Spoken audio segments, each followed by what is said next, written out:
Subjetividad objetiva, geometría proyectiva.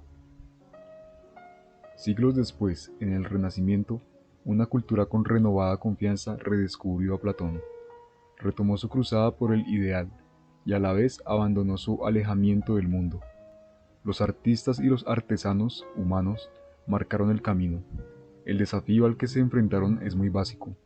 ¿Cómo puede una pintura bidimensional representar la geometría de los objetos del espacio tridimensional? Esto era un problema concreto y práctico.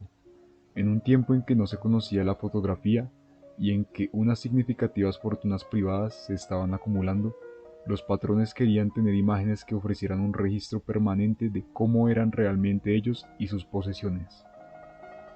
A primera vista, puede parecer que nada podría estar más lejos del deseo de Platón de acceder a una realidad más profunda más allá de la apariencia superficial de las cosas.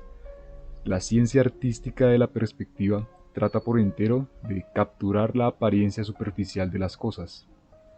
Y, sin embargo, hay un sentido en que dominar la apariencia de las cosas nos acerca a su esencia.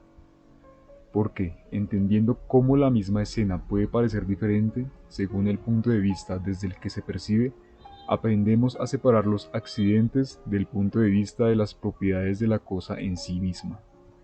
Tratando objetivamente la subjetividad, la dominamos. Hasta aquí las generalidades. Los primeros pasos de este trabajo ya nos revelan sorpresas deliciosas. Simplifiquemos el problema hasta su esencia desnuda, tomando una sección transversal del lienzo y el paisaje, de modo que ambos aparecen como líneas en la figura 10. Figura 10. Los puntos a lo largo de la línea horizontal, el suelo, se proyectan sobre un segmento de la línea vertical, el lienzo. El límite infinito de la línea horizontal, que nunca se alcanza en la realidad, se proyecta pese a ello sobre un punto en el infinito real y finito en el lienzo.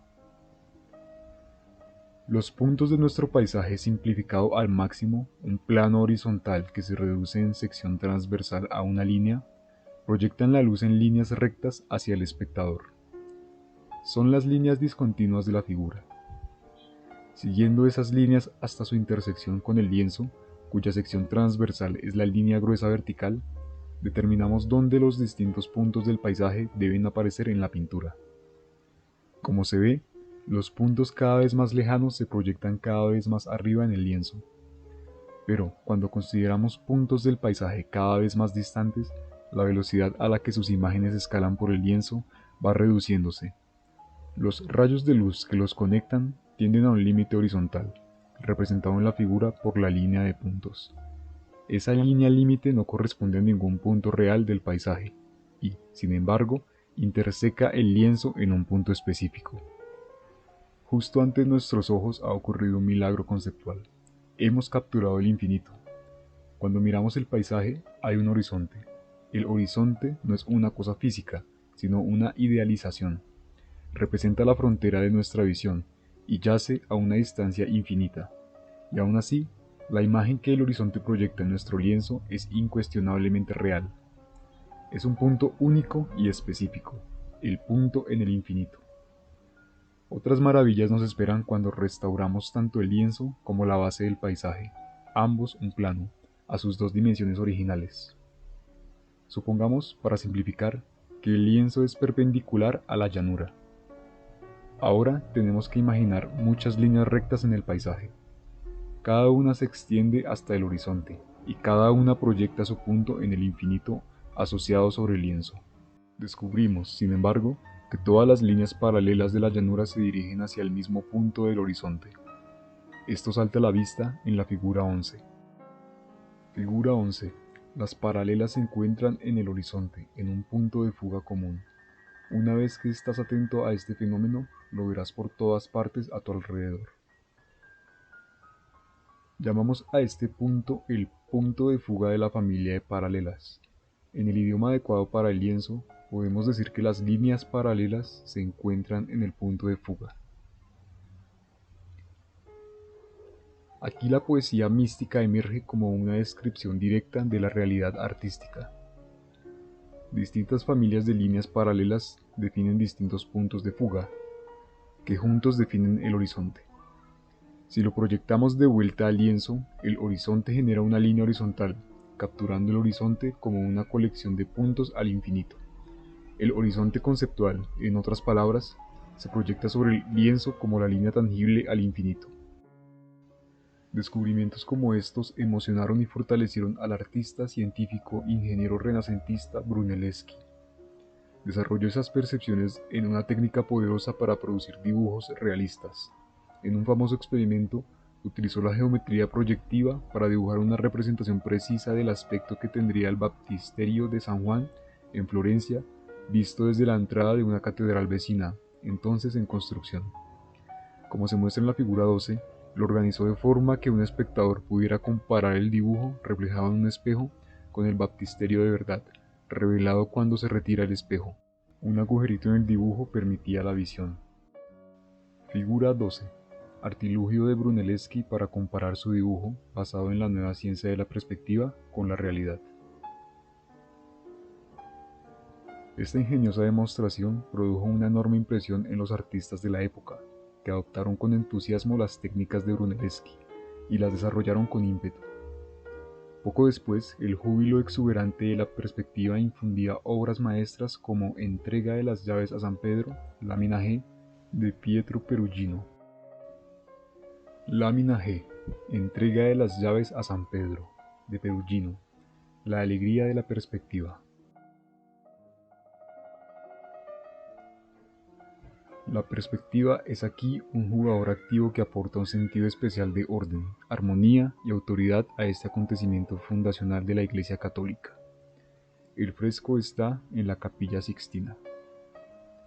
En la lámina H he esbozado el proceso por el que puedes hacer un dibujo preciso en perspectiva de un suelo pavimentado con baldosas cuadradas, visto de frente y desde arriba, y que se extiende a lo lejos hasta un horizonte infinito. Lámina H. La hermosa construcción geométrica en el corazón del dibujo en perspectiva. Todo lo que necesitas es un lápiz, una regla y un borrador. La regla que usan los artistas no suele llevar marcas de distancia. Por supuesto, una regla con marcas de distancia puede servir también. Basta que las ignores. El proceso de construcción se indica en la parte de arriba de la figura. Trazamos una línea indicada en negro, que será el horizonte. Empezamos con una baldosa cuadrada indicada en azul abajo del todo. No se dibuja cuadrada, por supuesto, porque estamos viendo el suelo de forma oblicua. Los lados opuestos del cuadrado, cuando se prolongan, se encuentran en el horizonte, en sus puntos de fuga. Estas prolongaciones están también en azul. Así que con eso empezamos, una baldosa y el horizonte. El desafío es entonces dibujar todos los demás cuadrados iguales del pavimento como aparecerían, en perspectiva, a un observador real. La observación clave es que las diagonales de los cuadrados también forman una familia de rectas paralelas. Esa familia de paralelas también se encontrará en el horizonte, en su punto de fuga. Podemos dibujar la prolongación roja de la diagonal de nuestro cuadrado original para localizar el punto de fuga. Y luego volvemos desde ese punto de fuga con las líneas naranjas para obtener las diagonales de los cuadrados vecinos. Una vez situadas esas diagonales, sabemos que las intersecciones de las líneas naranjas y azules son vértices de las baldosas vecinas. Las líneas amarillas que pasan por esos vértices y por los puntos de fuga adecuado contienen por tanto los lados de esas baldosas. Y ahora podemos seguir.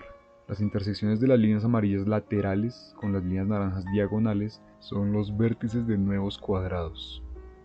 Puedes repetir el proceso tantas veces como quieras, hasta que pierdas la paciencia, se te gaste el lápiz o tus baldosas se encojan hasta dimensiones atómicas. Para completar la construcción, no tienes más que borrar las diagonales y, opcionalmente, poner todas las líneas del mismo color, para llegar a la figura de abajo. El escorzo en esta figura es extremo, como si estuviéramos viendo el suelo a vista de hormiga, de cerca y desde poca altura, para enfatizar lo muy distintas que pueden aparecer unas formas iguales, como estas baldosas. Por supuesto, puedes mover el libro y ver la imagen desde distintas perspectivas. Verás distintos tamaños aparentes de las baldosas, pero siempre el mismo patrón de intersecciones. He dibujado esta construcción una docena de veces o más, y aún así cada vez siento un estremecimiento cuando emerge ese suelo pavimentado. Es un pequeño pero genuino acto de creación. Me parece que es el tipo de cosa que cualquier artesano disfrutaría. Me he dado cuenta de que valorar estas ideas básicas de la perspectiva abre mis ojos. Más exactamente, esas ideas llevan el mensaje de mis ojos a un contacto más directo con mi mente consciente. Sobre todo en un entorno urbano, descubro a menudo muchos conjuntos de líneas, físicamente, paralelas alejándose hacia distintos puntos de fuga. Cuando estoy atento a esas cosas, mi experiencia es más plena y vívida. Ojalá te pase a ti también.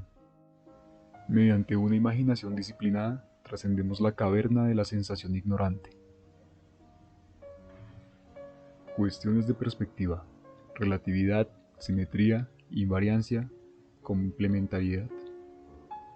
Muchas de las ideas recientes de la moderna física fundamental le resultan poco familiares a la mayoría de la gente. Pueden parecer abstractas e intimidatorias si se presentan de forma abrupta, en los contextos extraños que constituyen su hábitat natural. Por esta razón, aquellos de nosotros que intentamos llevar esas ideas a una audiencia amplia trabajamos a menudo con metáforas y analogías. Es un desafío encontrar metáforas que sean a la vez fieles a las ideas originales y fácilmente comprensibles, y un desafío aún mayor hacerlo de modo que haga justicia a su belleza. He luchado muchas veces contra ese problema a lo largo de los años. Aquí estoy feliz de presentar una solución que me ha proporcionado un verdadero sentimiento de satisfacción. La geometría proyectiva, esa innovación artística del Renacimiento, contiene no ya meras metáforas, sino modelos genuinos en una galería de grandes ideas ingeniosas y formidablemente significativas. Relatividad es la idea de que el mismo objeto puede representarse, fielmente y sin pérdidas, de muchas maneras distintas. La relatividad, en este sentido, es la misma esencia de la geometría proyectiva. Podemos pintar la misma escena desde muchas perspectivas diferentes. Las disposiciones de la pintura en el lienzo serán diferentes, pero todas ellas representarán la misma información sobre el objeto, solo que codificadas de distintos modos. La simetría es una idea estrechamente relacionada con la relatividad, pero con la atención dirigida al objeto en vez de al espectador. Por ejemplo, si rotamos el objeto de nuestra pintura, parecerá diferente desde cualquier perspectiva fijada, pero su descripción proyectiva, es decir, la totalidad de visiones que ofrecen todas las perspectivas posibles, sigue siendo la misma porque los pintores pueden recolocar sus caballetes para compensar la rotación. Podemos resumir esta situación diciendo que la rotación del objeto es una simetría de su descripción proyectiva. Podemos cambiar el objeto rotándolo sin cambiar su descripción proyectiva. Como volveremos a destacar en posteriores ocasiones, la esencia de la simetría es el cambio sin cambio. La invariancia es el contrapunto de la relatividad. Muchos aspectos del objeto se representan de forma diferente cuando cambiamos de perspectiva, pero algunos rasgos son comunes a todas esas representaciones. Por ejemplo, las líneas rectas del objeto aparecerán siempre como líneas rectas desde cualquier perspectiva, aunque su orientación y posición en el lienzo variará.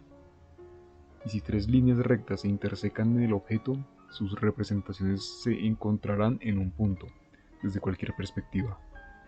Los rasgos que son comunes a todas las representaciones se definen como invariantes. Las cantidades invariantes son profundamente importantes, porque definen rasgos del objeto que son válidos desde cualquier perspectiva. La complementariedad es una intensificación de la relatividad. Es uno de los principios profundos de la teoría cuántica, pero su importancia, como entendimiento de la naturaleza de las cosas, va más allá de la física. La complementariedad es, según creo, un descubrimiento genuinamente metafísico, una verdadera rara avis. En su forma más simple, la complementariedad dice que puede haber muchas visiones distintas del objeto que son igualmente válidas, en principio, pero que, para observar el objeto, o para pintarlo o describirlo, tienes que elegir una en concreto. Si eso fuera todo, la complementariedad sería un comentario menor de la relatividad. La novedad que surge en la teoría cuántica es que resulta imposible que dos retratistas cuánticos retraten desde diferentes perspectivas el mismo objeto al mismo tiempo, porque en el mundo cuántico debemos tener en cuenta que la observación es un proceso activo, por el que interactuamos con nuestros objetos de estudio. Tratemos de ver un electrón, por ejemplo. Para hacerlo, tenemos que irradiarlo con luz o con rayos X. Pero la luz transmite energía y momento al electrón, y por tanto puede alterar su posición, que es justo lo que queríamos determinar. Tomando las precauciones adecuadas y jugueteando con el electrón de forma casual, podemos organizar nuestras mediciones para que capturen algunos aspectos del objeto correctamente, pero solo a costa de sacrificar otros, puesto que se destruyen en el proceso de observación. Con distintos arreglos y precauciones podemos elegir nuestra división preferida entre lo observado y lo sacrificado de diferentes formas, pero no podemos evitar tener que elegir. Al pintar el mundo cuántico tenemos que elegir una de entre todas las posibles perspectivas y trabajar para conseguirla. Si hay otro pintor trabajando y jugueteando con nuestro electrón a su manera y con sus propios propósitos, nublará nuestro retrato, y nosotros arruinaremos el suyo. La versión fuerte de la complementariedad, la que la lleva más allá de la relatividad, es la siguiente. Hay muchas visiones del objeto igualmente válidas, perspectivas, en el sentido general de la palabra, pero son mutuamente excluyentes. En el mundo cuántico solo podemos materializar una perspectiva cada vez. El cubismo cuántico es imposible. Estas grandes ideas, relatividad, simetría, invariancia, complementariedad, conforman el corazón de la física moderna. Deberían ser, aunque aún no lo son, centrales para la filosofía y la religión modernas. En todos esos contextos a veces aparecen en formas extrañas y abstractas que pueden resultar desconcertantes. Es una posibilidad maravillosa, en caso de confusión, recordar la geometría proyectiva, donde podemos verlas encarnadas en imágenes artísticas bellas y tangibles.